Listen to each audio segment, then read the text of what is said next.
মাদ্রাসায় দুর্নীতি ঠেকাতে কঠোর ব্যবস্থা নিচ্ছে সরকার।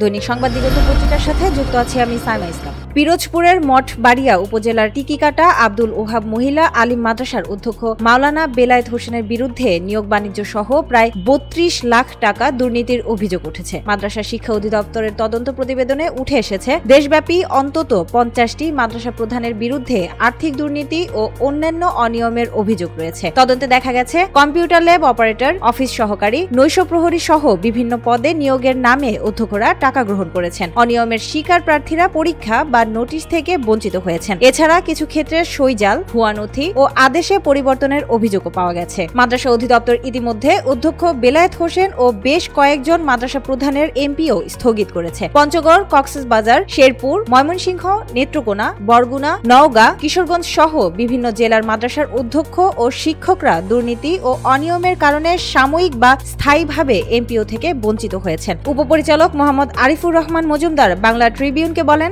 আমরা শিক্ষকদের শাস্তি দিতে চাই না, তবে কেউ নিয়ম না মানলে ব্যবস্থা নেওয়া বাধ্যতামূলক। দুর্নীতি করলে কঠোর পদক্ষেপ নেওয়া হবে। আমাদের সীমিত লোকবল থাকা সত্ত্বেও আমরা ব্যবস্থা নিচ্ছি। মাদ্রাসা অধিদপ্তরের এ পদক্ষেপের মাধ্যমে শিক্ষক নিয়োগ ও আর্থিক দুর্নীতি প্রতিরোধে সরকার কার্যক্রম শুরু করেছে। তবে অভিযোগ প্রমাণিত হলেও দেশব্যাপী অনিয়ম কমছে না।